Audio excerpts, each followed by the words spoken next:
Hello and welcome to everyone. Today our guest is MMA fighter Dre Miley. Dre, thank you so much for accepting the invitation. And can you please say a few sentences about yourself for the introduction? And thank you for accepting the call. Oh, thank you for having me on. My name is Dre Miley. I'm a pro fighter out of Knoxville, Tennessee, that trains with OSP or Vince, and we have a bunch of other top pro fighters who have made their jump to the Bellator and UFC and Invicta and such. And yeah, that's pretty much it. Thank you so much for accepting the interview. All right, you mentioned OSP. That's awesome. When did you start training MMA, and which was your first martial art? I started training MMA about 10 years ago, so I started roughly when I was like 18. I had just turned 19. So I had no intention on like coming in and actually trying to fight. I just wanted to do something else besides like play football. So I needed some, and I also went through a very bad car wreck, which would happen to my eye. So I need something to help out my confidence and help me realize that I can still do stuff. So, uh, and then my first fight ever was like in October of 2010. Yeah, 2010, 2011, something like that. It was very very fast. So it's changed a lot. The training dynamic has changed a lot since when I first started. Because used to you just come in and you spar, you just fight, and then next thing you know you're fighting. So it's totally different now. So you kicked off immediately into fighting, or you had some time to prepare? Oh, I have plenty of time before I fight. I think I have 2 full months of training before then. So it's gonna get kind of crazy here soon because you got the holidays and whatnot. So it's gonna get kind of fun. You train with OSP, which is awesome, but which is now which is your fighting style? So OSP is known for Fun Full Choke, for great wrestling, and how would you describe yourself? I think I'm an all-around fighter.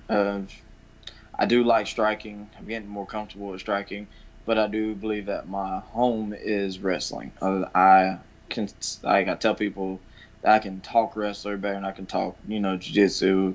I can understand wrestling from the ins and outs of it rather than other sports. So I would say my style is mostly wrestling based.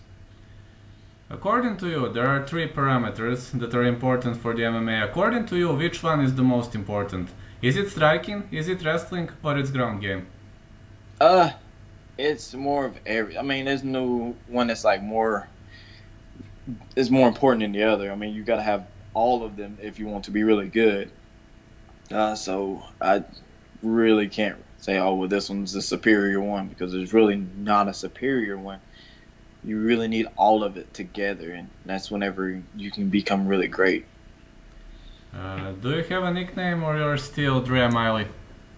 I have a nickname. It's a Draku, so it's like my name, and then it's like Goku, so it's like a fusion name, so to speak. And it came from like my head strength and conditioning coach. He's the one who came up with it because I was doing something that like some people couldn't do, and he was like, "I wonder if you could do this." And next thing you know, that name stuck. And I'm also a big anime nerd too. So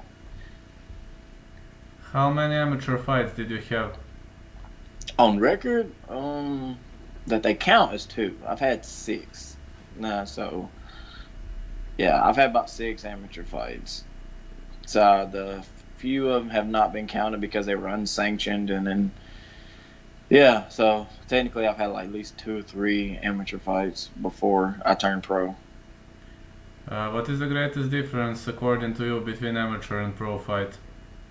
It's really just the rule set. It's not really. I mean, the only thing difference between amateurs and pros is that you can throw elbows and knees, but like where I was fighting, my amateur career, they let you do that, so it wasn't no different. It wasn't like, oh, now the introduction is knees and elbows. Where I was fighting, that you could do whatever you want to do. You could do knees, you could do elbows, whatever. Yeah, awesome. How did you feel heading into your first professional fight? My first professional, I was a nervous wreck. Like I was so nervous. I was freaking out. I was like, oh god, I get to actually fight, and it's pro. You get excited, but then next thing you know, it's like, oh, I'm really about to do this. So I could say like my first time, I was like freaking out, and then it didn't happen to like the first punch. I was like okay, this is just like sparring, and I can go have fun and you know show everybody what I can do. Your first loss happened in second fight, or Hmm. so? What happened actually in that fight? So that fight is weird to me because I was beating the guy like standing up and everything, and he so funny. So the weird thing was it was supposed to be like I guess a rule of no contest or something because if the person throws up in the ring, it's supposed to call it a loss. Like that's you saying that you're done. Well, I had kicked him in the stomach, and he like right before the round, right when the round ended, he went to his corner and like he was crawling to his corner, and like he threw up all over the mat, and I was like, "Yo, that's supposed to be it." They're like, "That's the fight. That's just how it goes." Because I had a teammate who lost fights because they did the same thing. Like he would throw up, and they were like, "Nope, fight's over. You can't continue." And then they turn around and let the dude that I fight, continue. But the fight went on, and then I got caught in a guillotine. So, which was my own fault because I should have had my head up whenever I shot in, but I didn't. So, you live and you learn. You have a lot of victories via submission. Majority of victories are via chokes. Can we call you a choke expert, or it just happened that way? It just seems to happen. Like it's just one of the things is your body just goes on autopilot, and then it just wraps around whatever it wants to get. Like if your body's like, hey, I want to strike, you just gotta let your body do its thing. And so it just happened that most of my wins come from the same submission, which is just really bizarre to me because I really didn't rep those. I didn't really rep guillotines as much as I did. Leading up to it, it just seems to happen. So I was like, well, maybe this is my body telling me, hey, this is the submission that we are our bread and butter, and then we can branch out to other stuff. Who was the most difficult opponent in the early stages of your professional career, in the first 4 or 5 fights? The most, I really didn't have a really tough opponent. My first 4 or 5 fights was probably like myself. I was battling a lot of stuff within me, and like question, am I really this good? Or am I good as everybody else? Asking like, and will people let me have stuff because of, with my eye, I would think crazy stuff and it would show in the fight. I would be winning the fight, and the next thing you know, you see me just like ease up a little bit or ease up a lot. And it's like, okay, all right, I need to scale this back a little bit because I'm not used to it, or I don't want to be here, whatever was going through my mind at that point. So my first 4 fights, those were the fights I really had beat myself. So all my losses really come from me beating myself. So, how did you actually defeat yourself? I mean, you said myself was the greatest enemy, so how did you go through this? Uh, I have to like you mean like how do I overcome it, or how did I lose in the fight? No, no, no, in your mind, how did you overcome it? Oh, in my mind, it's just you got to take a step back, and then you got to look at yourself not from a critical standpoint of like, oh, I could do this better. You got to look at it, no matter wins or losses. You got to look at it is the positive things, like what was the silver lining behind this, and like could you really feel good about yourself. And I've looked back on every fight that I've had, win or loss, and I look back, I'm like, I did this right, I did this right, I did good here. I felt good about how I felt rather than be like, dang, I should have done this, dang, I should have done that. I mean, you're always going to do that. You're human. You're never going to be perfect. So that's what we're always trying to chase, the perfection of the sport. But you're never going to be perfect. So me coming to terms with knowing that I'm gonna mess up, and that I am as good as I am, and fully believing it. This is mainly what I've been doing. So a lot of meditation and a lot of visualization and a lot of like self hype, and just general like hypeness. What do you think of Marquis Johnson as the opponent?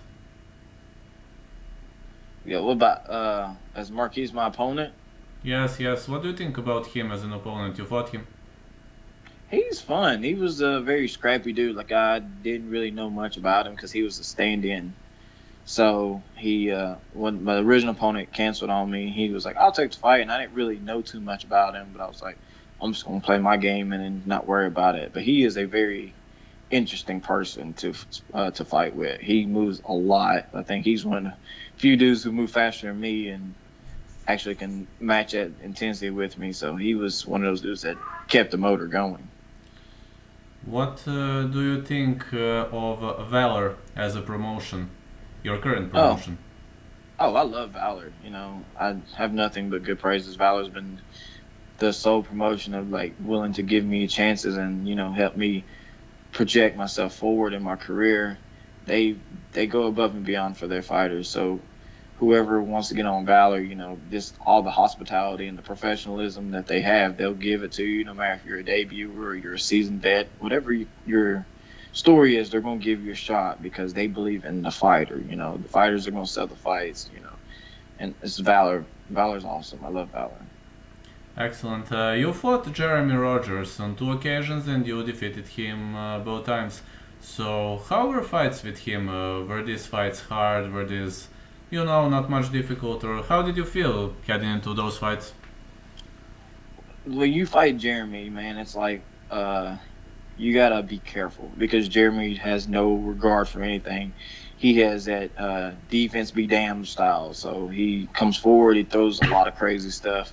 So his hands is down. So when someone has their hands down, they really don't care about anything. They don't care to take a punch.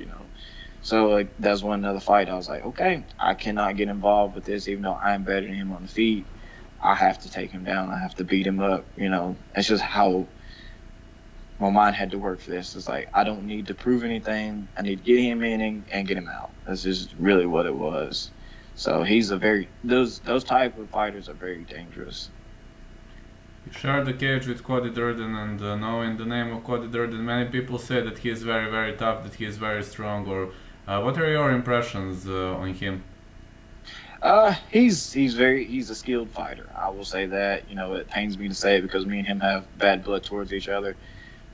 Um, we had a very tough fight. There's a chance for that fight to be ran back. Is he's strong. His wrestling's really good. Striking is it's really not there. He puts his striking to fit his wrestling style.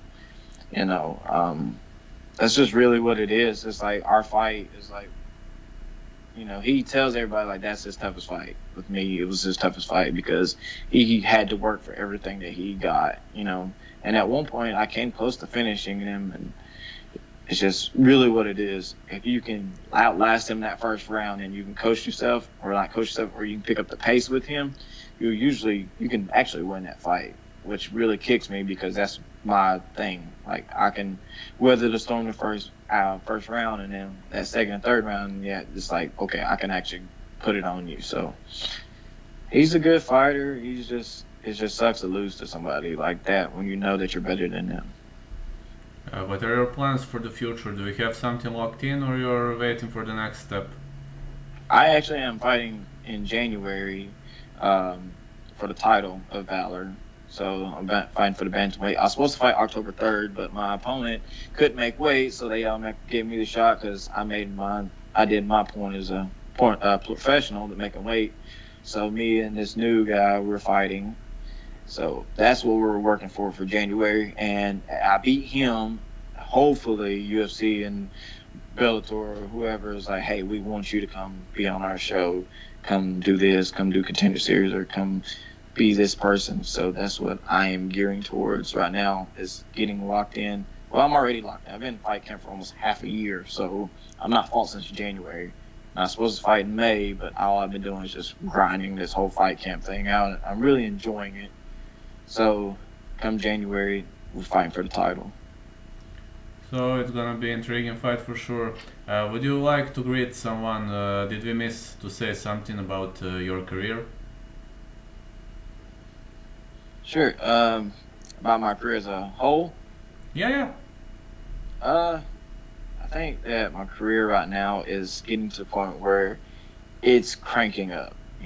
It's really coming to not clear view, but it's like, yeah, I can see where I'm going, if that makes sense. I can see that I am at least at the door at UFC or close to it to be like, okay, they know who I am, Bellator knows who I am, so like they're waiting on me to be like, boom, with this fight, hey guys, here, I'm ready, and be like, yes, we've been waiting on you. So That's really what my career is right now. That's how I feel. Other people may see differently, but that's where I see it right now. I feel like that's where my career is ending because you can only be at the top right now, and you get the belt at Valor. That's a key to UFC because there's the past two champions who have held that belt. They've gotten the call. So this is what's really what it is. I just got to get my spot now. That's awesome. Really, really awesome. Thank you for this lovely interview. I will now start creating video. You can expect it tomorrow as I need some time to create the video, but tomorrow morning it will be on. All right, thank you, man. Alright, thank you so much, Dre. Have a great day. You too.